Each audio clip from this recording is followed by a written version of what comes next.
Good afternoon, students. Good afternoon, parents. Thank you all for joining today's workshop.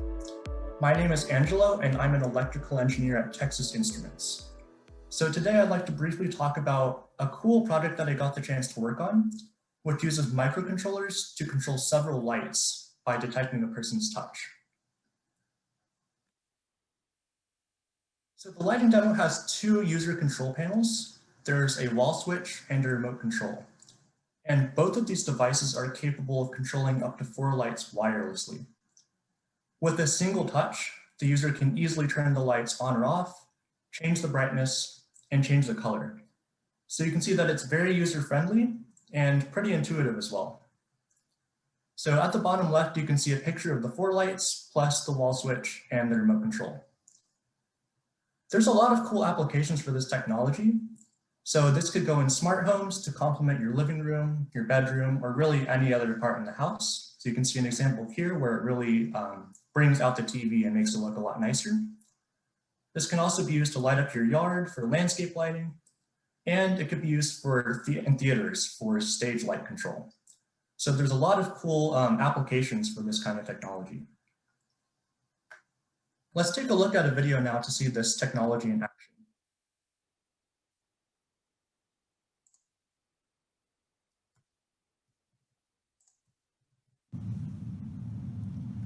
The Captivate lighting demo has 2 user control panels that can each control up to 4 lights wirelessly through Zigbee.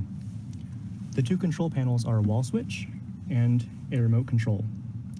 The remote control magnetically docks to the wall switch for user convenience. Let's start with the wall switch. The wall switch has 4 sliders, which each control one of the 4 lights. By tapping the slider, I can turn the lights on or off. I can also slide my finger up and down the sliders to control the brightness for a selected light.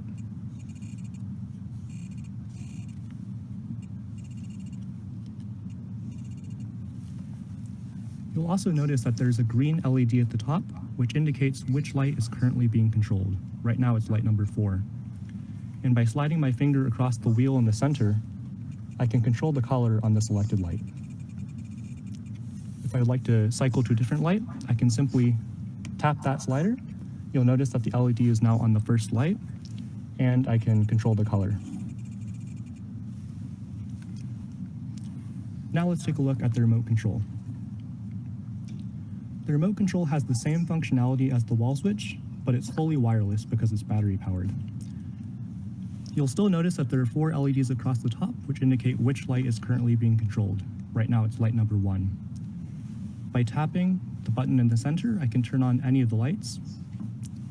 And by holding the button, I can cycle to a different light. By pressing the plus and minus buttons, I can also increase or decrease the brightness.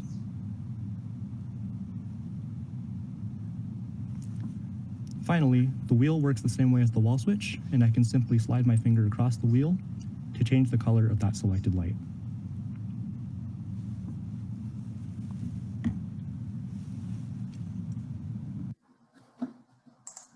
Okay, so hopefully that gives you an idea of how this technology works.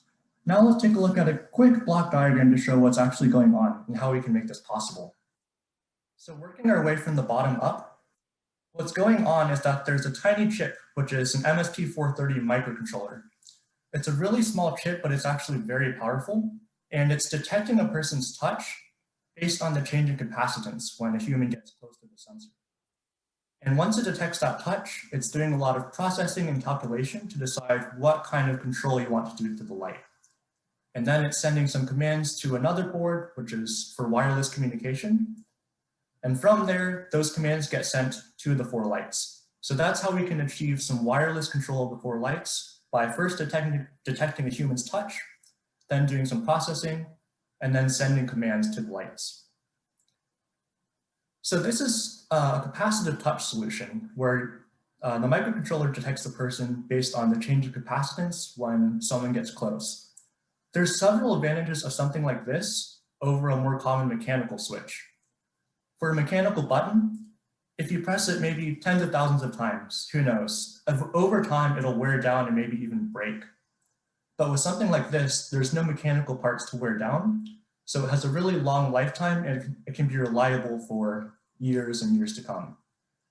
Also with the mechanical switch, there's a possibility that there might be dust or something that gets inside the buttons.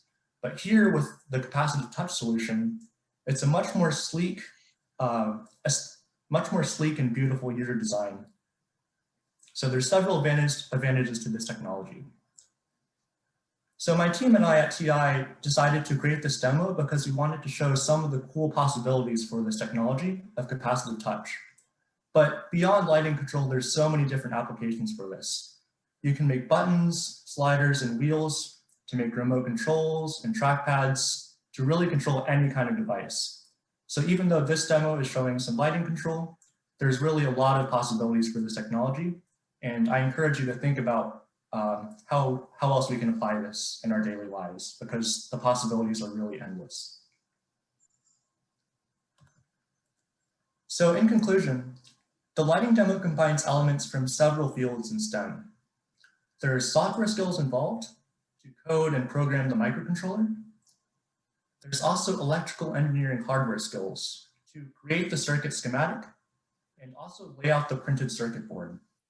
At the bottom left, you can see the PCB or printed circuit board for the wall switch. It looks pretty cool, and you can see a lot of the components and the different copper traces that we draw on the board. Lastly, there's also several mechanical engineering skills involved as well to create some CAD drawings, which are computer-aided drawings, which help for 3D printing. So at the bottom right, you can see the remote control is currently midway through the 3D printing process. It's getting printed one layer at a time from the bottom up, and we're basically able to produce all of this, all the hardware on our own by 3D printing and also designing the circuit board. So no matter what kind of field you pursue in STEM, you should have the opportunity to work on a lot of interesting projects, such as this lighting demo. So hopefully this shows you some of the exciting possibilities within STEM and inspires you to explore it further. Thank you all so much for your time.